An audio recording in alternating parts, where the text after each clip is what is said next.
Welcome to Discover Indie Film. I'm Jeff Howard, and I'm having a good time today because I'm on Zoom with Nick Zweig.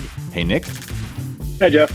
Hey, all right, good to see you. So we just finished an interview where we talked all about you and your film I Am Duck, which was an official selection of Filmmakers LA in 2025. Actually, your film took home 3 awards at that festival, and it also won the unofficial award of Rock and Jeff's World because when I see kick-ass, creative, insanely inventive animation's really big in my household, by the way. I didn't even bother telling you that, like, probably a bigger fan of your work would be my life partner because she saw it and she was just like, oh, I know this is going to make... I'm like, yeah, all the jurors are going to love this film, but she absolutely loved I Am Duck. So people should watch I Am Duck. There's going to be a link to it in the show notes. And you should listen to the podcast before this one in the Discover Indie Film podcast feed, because that's an interview with Nick where you just hear how he came to be the filmmaker he is, who made a film like I Am Duck and 3 since. And this podcast is not going to be about Nick's work. It's going to be about his taste in film, because he's going to answer the Discover Indie Film 4 questions, which is... The first one is, just name 3 films you love, just 3 favorites. Then have to be the best 3 of all time, although it could be. And then name a film that's underrated, name a film that's overrated, and the last of the 4 is a lesser-known film that people should seek out. And I will do my best to be quiet while you name them, although I will give feedback along the way. So you want to do question 1 and name 3 films that you love? 3 films that I like. I'm trying to think. And like that's such it's all I hate that question, but I'm always like, are my films that I like? And you can even fall back Shit. on like ones you've watched the most times repeatedly. Oh, can I just give you, because I watch a lot of movies in theaters. Can I just give you like my top 3 or 4 that I saw last year? Of course. I'll give you a top 5 from last year. I have my letterbox open. The Letterboxd app is something that I have not been able to get myself into, but it certainly seems helpful. You don't need to. It's like I have one list, which is my top 5 of 2025, and then one spite review I made of Good Luck, Have Fun, Don't Die, because I heard a bunch of annoying film bros in the bathroom being like, oh, this movie is like, they're just like shitting on it and being like, I need to go home and cleanse my palate of this movie by watching some Breaking Bad. And I was like, I can't be, I have to like this movie. This movie's a 5 out of 5 now because I hate those guys. But anyways, enough about being angry in the bathroom. Which would be a good name for a film, but go on. Yeah. So my top 5 of last year were If I Had Legs, I'd Kick You, Caught Stealing, Marty Supreme, Weapons, and No Other Choice. All right, you went No Other Choice. fast, Oh, but I sorry. think the one I saw Weapons and just loved it.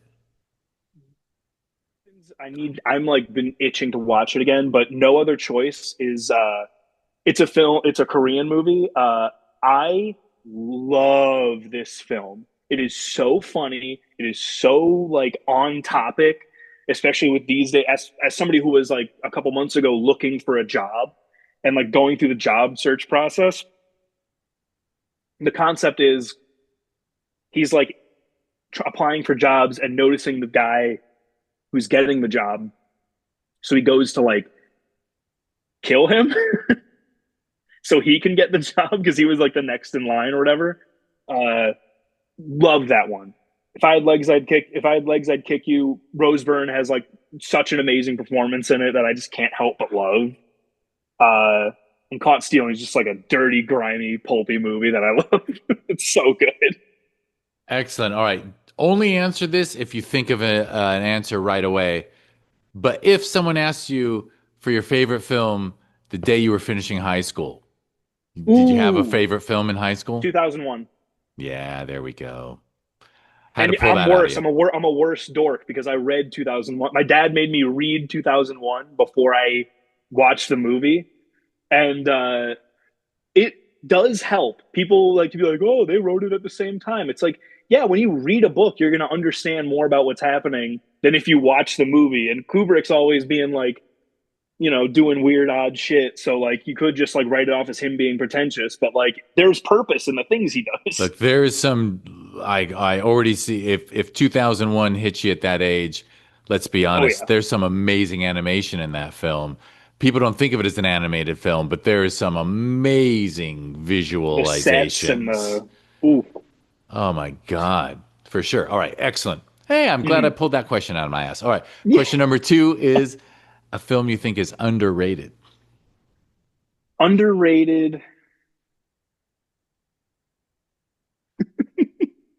The first thing that's coming to my mind is Vertigo, but that's just because I watched it recently and it's like sticking in my head so much. But I think that's a good one to name because when people talk Hitchcock, I don't think Vertigo comes up all the time.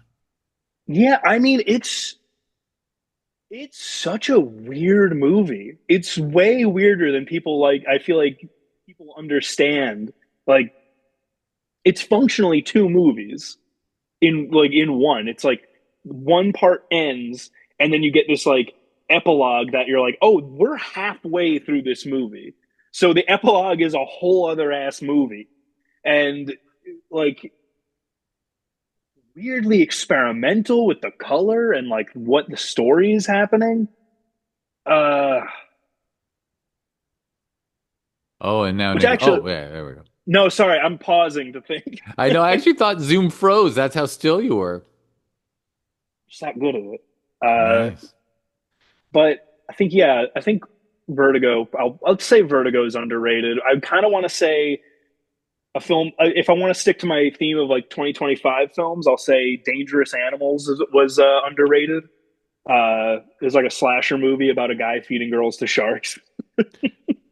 Oh, so if I had a daughter who's a college freshman who only wants to watch horror, Oh, is that a good perfect. one? Yeah, Oh, perfect. and it's kind of funny too. I always got to start a special list for the films that I can watch with her when she's home because she will only watch horror. All right, Dangerous Animals. All right, now fun question. Name a film you feel is overrated. Birds, the birds. Rated. If I'm like as a You're gonna Hitchcock hit film, it's Hitchcock. so You're gonna overrated. give Hitchcock I'm gonna under. hit Hitchcock again. It is so overrated. It is. I think it's. God, it needed it. It needed like 30% more birds or 40% more lesbians, and it didn't have either in the film. I don't know if you've seen the birds, but there's a very intense like not they're not gay, but they're if you watch the scene, it's like they are gay. I mean, I remember it. It's just funny. I feel like just being unserious with you and mentioning that Mel Brooks, the best thing I think Mel Brooks is underrated is High Anxiety, which was inspired by Vertigo, and then the scene from High Anxiety with the birds and the volume of bird shit. But anyway, there we go. So uh, the best thing about the film The Birds is that it inspired that scene in High Anxiety, if you ask me. I'll So have to watch that. oh, you haven't seen it. It's funny. No, It's funny. Everyone's look, Young Frankenstein, one of the funniest things. Blazing it's Saddles, one so of the good. funniest things. High Anxiety, especially if you've seen Hitchcock, is as funny as those are. I'll check that out because that seems like right up my alley. Because I do like Mel Brooks, and I haven't seen enough of his stuff other than like Young Frankenstein. But Young Frankenstein is just it holds up so well. It's actually I believe the word is in fact I think the only Mel Brooks film that isn't timeless is Spaceballs because he didn't love Star Yeah, Wars like he loved the other stuff. You know, the other stuff he was sending up what he loved.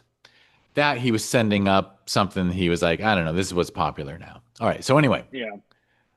last question is a lesser known Mhm. film for people to seek out. Uh, one that's coming to mind is Best is keeping also with the 2020. Oh, this one was 2023. Best Wishes to All. Uh, we just go in blind. I got nothing real. It's a Japanese horror movie. Go in blind. I got nothing else to say about it other than like it is very unsettling. You know, it's good when horror is unsettling. Yeah, I like. Fritz, I'm a big horror guy. oh, that's excellent. I have become one, and I don't have to repeat why, but Heck, that's I think one of the things. I mean, what is it? Weapons is severely unsettling Weapons is and very. unsettling, but it's also just like it hits that part of my brain that makes me think it's funny. Because I mean it was made by the guy who did Barbarian, but that guy was in The Whitest Kids You Know, The whitest Zach kids you Cooper. know. And like it shows like he has this like really weird like sense of humor that he injects into both of his Well, movies. that That's Amy so good. Madigan character is It's horrific and hilarious, but also horrific and then hilarious and then horrific. Like so I just crazy. always drink out of bowls. I never thought about it. It's like, and they Uh, just give her a bowl of water. a bull. I know it's so good. All right. Excellent. Very, very current list, by the way, which is good because I don't see enough current films because I'm always watching screeners for the festivals. Films and then Hitchcock films, and that's just because I Hitchcock. watched a bunch of Hitchcock films And the then other you weekend. threw in Kubrick there, which is nice because, That's true, yeah. Oh, best animated film of last year, Arco, phenomenal. French animated film. I, I know it's not going to win best animated. I think it's probably going to K-pop Demon Hunters this year, but it should have won. It's phenomenal. Animation's great. Story's great. It's like a Ghibli film, but made in France. Put a dot at the end of that. excellent. Excellent. Well, all right. I will wrap us up, but because I'm a nerd, I have to always whenever someone mentions French animation, I have to mention Fantastic Planet from like Oh, 1973. also one I saw very young. I always forget that I saw that when I was like 14. I mean, I know I'm a freak, but I see that film and Yellow Submarine, the Beatles' Yellow Submarine, Oh yeah. as like as like cousins from across the English Channel or something. No, But I think absolutely. people should totally watch Fantastic Planet and Yellow Submarine for that matter. But Yeah. I thought you were going to mention Triplets of Belleville when you were mentioning French well, animation. that one is that film is just so venerated. But I think most people have heard of it, whereas a lot of people, I don't know, Fantastic Yeah. Planets. I think it was on HBO Max. I don't know where you can find it anymore, but all right. Anyway, Yeah. I Yeah. had to throw that in because I'm talking to an animator. Yeah. And I mean, maybe if you take a little more THC than normal, Fantastic Planet is even better. Because I might have seen it that way, and the whole time I was just like, "What the fuck am I looking at?" All right, so anyway, I don't need the entire world to know my business. All right, I'm gonna wrap us up. First, thank you, Nick. Thank you, Jeff. Thank you. Everybody should check out Nick's film, I Am Duck. If you don't like it, write to me and I'll debate your ass to from here to Timbuktu because I Am Duck kicks ass. Check all the links in the show notes. That includes links to discoverindiefilm.com if you want to learn more about this podcast and the things that grow out of it. On social media, it's always at DIF Wins. Instead of naming a bunch of film festival websites, I just mentioned the mother of all websites, discoverindiefilm.org. That is a nonprofit that runs both Sherman Oaks Film Festival and Film Invasion Los Angeles. Film Invasion Los Angeles is where Nick won awards for I Am Duck. But they're the same team, same filmmakers, first ethos. So just go to discoverindiefilm.org to learn more about those festivals. And when you go over and then those two festivals, we also launched Film Invasion Lima in Peru this year, and it is coming back for a second year in 2027. So there we go. It's easy math for me because Sherman Oaks Film Festival and Film Invasion LA both had their 10th anniversary last year when you were there, and then this year we do the 11th and one for Lima. So it's like, okay, first anniversary for Lima, 11th for the other two. All right, Nick, thanks for taking the time. Absolute pleasure to talk to you. And if people really want to laugh, you know what's funny is I should be an idiot and put a link to the Q&A video. But I try in the Google Drive where all the video pictures were. I couldn't find the pictures of me sitting on your lap. there might not have been a still, but there should be video. Is there? Okay, maybe I'll dig around. I'll have to look because access. If not, that means our video guy. No, because that was actually the room with the black magic camera. 'Cause I do. The only pictures I have of me sitting on your lap was the ones my friends took. Like, it's like there's like 3 angles of like me like climbing. Oh my God, that's so classic. There we go. You know, and like I told you, it'll never happen again because they don't let me do Q&As anymore. Not because I suck at it. I'm actually halfway decent at it, but because You're great. You do great Q&As. I had to train, you know. I appreciate that. Heck, I served my role well for 8.5 years, and now for the last year and a half, I've had to move into management. You know, it doesn't feel like an upgrade. It's funny because then I say, you know, if there's a film I really love and it's at the end of the night, then I can bump someone out of the way and do the Q&A for it. Then I'm like, I think that's called a dick move. Like someone else is like doing Q&As all day, and then I'm going to bump them out for like the best one of the day. What if I get another film in a festival? I have to sit on somebody else's lap. You might have to. You might have to. But All right. that would be an excellent tradition to keep going.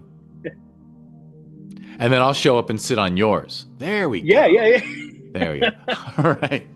I'm sure everyone has found this extra banter. It's fun. All right, Nick, it was a pleasure. And thank you everyone for listening.